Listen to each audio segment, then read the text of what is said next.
Assalamualaikum warahmatullahi wabarakatuh. Di sini saya Rizky Aula akan menjelaskan sedikit mengenai metode Agile Scrum.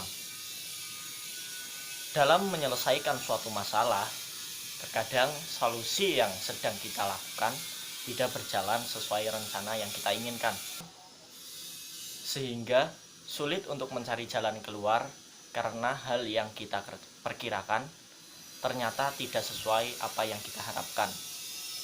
Lalu, apa yang harus kita lakukan?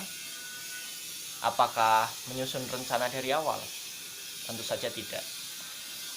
Oleh karena itu, terdapat sebuah metode berupa guideline atau panduan untuk membantu suatu organisasi maupun individu dalam menyelesaikan suatu masalah. Salah satunya ialah Agile dan Scrum. Nah, apa itu Agile? Agile adalah suatu metode pola pikir untuk menyelesaikan permasalahan yang bersifat fleksibel terhadap perubahan suatu masalah, sehingga pola penyelesaian masalah yang menggunakan metode Agile akan menyesuaikan perubahan. Dalam Agile, kita harus selalu siap pada perubahan yang akan terjadi. Banyak hal yang dapat kita bangun tidak sesuai saat eksekusi ataupun ketika ada perubahan ide pada saat menjalankan event dalam suatu organisasi. Terdapat beberapa model pengembangan yang mengadaptasi sifat Agile. Salah satunya ialah Scrum. Nah, apa itu Scrum? Definisi dari Scrum sendiri ialah sebuah metode yang mengimplementasikan Agile sebagai pengembangan sebuah proyek, event, dan lain-lain. Lalu kenapa kita harus memakai Scrum? Karena di Agile hanyalah sebuah framework yang berisi sebuah prinsip atau sifat untuk mewujudkan penyelesaian masalah secara adaptif. Dan Scrum merupakan pencapaian terbesar dalam menerapkan metode Agile. Dengan Scrum, sifat-sifat itu diwujudkan menjadi sebuah langkah-langkah. Terima kasih. Baik, saya akan menjelaskan Rupi.co terlebih dahulu. Rupi.co merupakan website yang menjadi wadah bagi para kartunis untuk menyajikan karyanya berupa komik strip. Awal diluncurkan Rupi.co ini sejak 1 Januari hingga November 2015 hanya memiliki user 1920 saja. Hal ini dirasa kurang untuk memenuhi target pertumbuhan user. Pada Rupi hanya terdapat beberapa fitur saja, diantaranya new, popular, top user, dan upload. Selain itu terdapat fitur yang masih belum dikembangkan, diantaranya notifikasi, message, dan komentar. Ruby juga belum menggunakan metode pengembangan software. Jadi, skripsi ini si penulis melakukan 1. Kuesioner untuk mengetahui perlu atau tidaknya pengembangan fitur notifikasi. 2. Penelitian yang bertujuan untuk mengetahui bagaimana implementasi Agile Software Development pada pengembangan fitur notifikasi di Rupi.co. 3. Mengetahui pengalaman pengguna setelah berinteraksi dengan fitur notifikasi berdasarkan analisis user experience. Ya. Perkenalkan, nama saya Demisha Livia. Di sini saya akan menjelaskan materi mengenai produk backlog. Bagian pertama yang harus dilakukan adalah membuat kumpulan-kumpulan hal yang diperlukan dan harus tersedia dari produk atau dalam hal ini adalah sistem yang akan kita bangun. Pada skripsi ini dilakukan pengambilan data melalui kuesioner mengenai prioritas fitur yang akan dikerjakan dan selanjutnya akan menjadi list dalam produk backlog. Dalam kuesioner, fitur yang akan digunakan untuk penelitian ini dibatasi sehingga dapat mempermudah penelitian. Fitur tersebut antara lain: yang pertama, notification. Fitur ini untuk mengetahui siapa saja yang melakukan like ataupun komentar pada postingan. Yang kedua, komen. Fitur ini untuk mengomentari postingan. Dan yang ketiga yaitu fitur message untuk mengirim pesan kepada pengguna lain. Selanjutnya yaitu data questionnaire untuk menentukan prioritas urutan pengerjaan peneliti melibatkan user untuk memberikan pendapatnya melalui kuesioner yang telah disebar. Dapat kita lihat pada tabel berikut ini. Yang pertama, notifikasi. Prioritasnya yaitu 14 user aktif menginginkan fitur ini. Yang kedua, komentar. Prioritas 12 user aktif menginginkan fitur ini. Dan yang ketiga yaitu pesan. Dengan prioritas 11 user aktif menginginkan produk ini. Selanjutnya, materi mengenai sprint backlog akan dijelaskan oleh rekan saya. Terima kasih. Sprint backlog adalah membuat perencanaan dengan dilakukannya pertemuan antara developer dan user yang berkolaborasi untuk memilih produk backlog yang nantinya akan dimasukkan ke dalam proses sprint. Hasil pertemuan tersebut disebut sprint backlog. Sprint backlog juga merupakan produk backlog yang telah dipilih untuk dikerjakan di sprint. Sprint merupakan sebuah batasan waktu selama 1 bulan atau kurang, di mana sebuah increment yang selesai, berfungsi, dan berpotensi untuk dirilis. Sprint biasanya memiliki durasi yang konsisten sepanjang proses pengembangan produk. Sprint yang baru langsung dimulai setelah sprint yang sebelumnya berakhir. Nah, yang saya bahas kali ini yaitu sprint planning. Terdapat 3 bagian sprint planning yang dilakukan oleh penulis skripsi ini, yaitu flow system, user interface design, dan database design. Yang pertama yaitu flow system. Pada tahap ini merupakan proses perancangan alur bisnis dari fitur notifikasi yang akan dikembangkan. Oke, berikut adalah hasil dari planning flow system. Dari sisi user A. Yang pertama, user A like post user B. Sistem mengecek apakah user A sudah login atau belum. Jika sudah login, maka sistem akan melanjutkan proses like. Sebaliknya, jika belum, maka akan diredirect ke login page. Pada proses like, akan dilakukan pengecekan kembali apakah yang di-like merupakan postingan sendiri atau postingan dari user B. Jika postingan sendiri, maka like hanya disimpan pada database. Jika postingan dari user B, maka proses like disimpan dalam database dan ke dalam list database notifikasi. User B. Dari sisi klien user B, yakni penerima notifikasi, sistem akan melakukan request ke server setiap 20 detik sekali untuk mengecek ke database ada tidaknya notifikasi terbaru. Jika ada notifikasi baru, sistem akan memunculkan prompt box notifikasi, gambar lonceng, muncul angka sebanyak notifikasi yang belum terbaca, dan men-set data ke halaman notifikasi. Jika tidak ada notifikasi terbaru, maka tidak akan muncul prompt box notifikasi. Terus, jika user B mengeklik lonceng notifikasi, sistem akan mengirim data untuk mengupdate database dan memberikan status notifikasi menjadi terbaca. Oke, secara ringkas, proses perancangan alur bisnis termuat dalam gambar ini ya guys. User interface design. Pada tahap ini, peneliti membuat berbagai macam desain untuk user interface, meliputi desain lonceng notifikasi sebelum dan sesudah mendapatkan notifikasi yang termuat dalam gambar ini. Gambar ini merupakan wireframe dari desain tampilan untuk icon notifikasi, menggunakan lonceng dengan posisi di samping kanan tombol search. Selain itu, terdapat pula desain user interface halaman. Gambar tersebut menjelaskan bahwa desain lonceng ketika mendapatkan notifikasi terdapat icon bubble merah dengan tulisan putih di pojok kanan atas icon lonceng. Dan terdapat desain gambar seperti ini. Gambar tersebut menerangkan detail item dari list notifikasi yang tampil ketika lonceng diklik.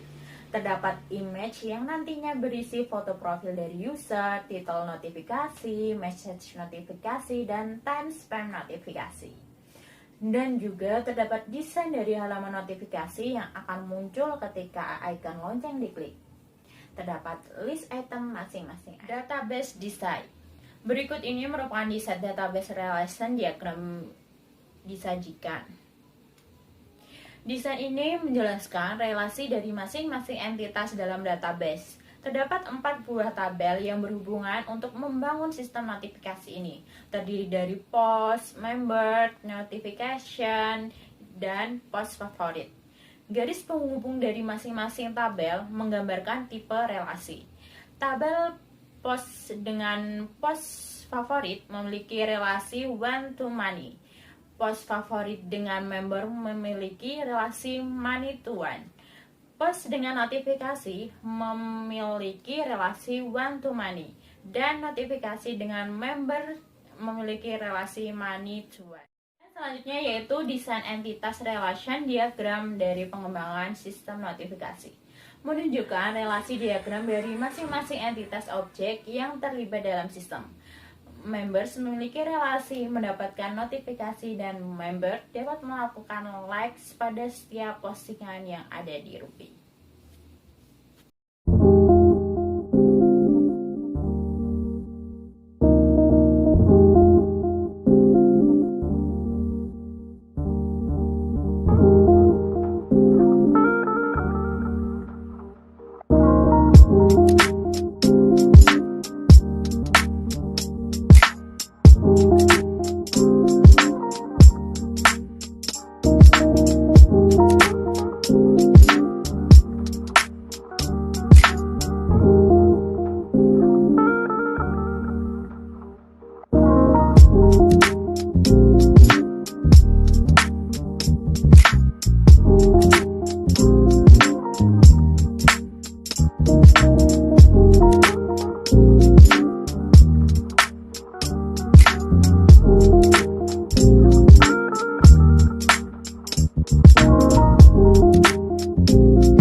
adalah sprint review.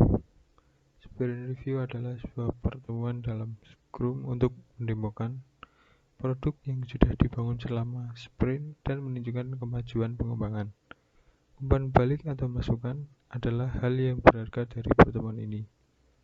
Untuk mendapatkan masukan dari berbagai macam perspektif, sprint review perlu melibatkan pihak-pihak lain di luar tim Scrum alias stakeholder. Mereka yang tertarik dengan kesuksesan produk perangkat lunak perlu kita undang untuk menghadiri sprint review. Sprint review memberikan kesempatan bagi tim untuk kolaborasi yang lebih dekat dengan stakeholders. Kolaborasi ini dapat membawa pengembangan produk ke arah yang tepat. Sprint review adalah sebuah titik pemberhentian, sebuah titik waktu dalam pengembangan untuk berhenti jenak, menilai di mana posisi produk terhadap rencana.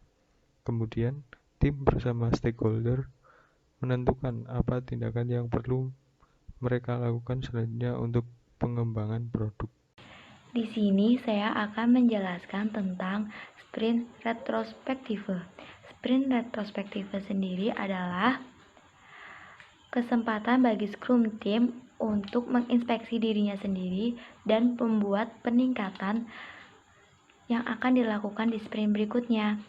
Sprint retrospektif sendiri biasa diselenggarakan setelah sprint review dilakukan dan sprint planning belum dilakukan atau sprint planning berikutnya belum dilakukan. Acara ini biasanya terselenggara selama 3 jam. Itu hanya untuk sprint yang biasa berdurasi 1 bulan. Sedangkan sprint yang berdurasi lebih pendek, maka durasi sprint retrospektifnya juga lebih pendek. Nah, di sini juga ada Scrum Master. Scrum Master sendiri berfungsi untuk menjalankan acara dengan baik serta memastikan anggota atau peserta memahami tujuan acara tersebut. Selanjutnya, ada tujuan dari sprint retrospektif. Yang pertama, sprint retrospektif berfungsi untuk menginspeksi bagaimana jalannya sprint terakhir yang terkait dengan orang-orang, hubungan antar mereka, proses, dan alat-alat yang digunakan.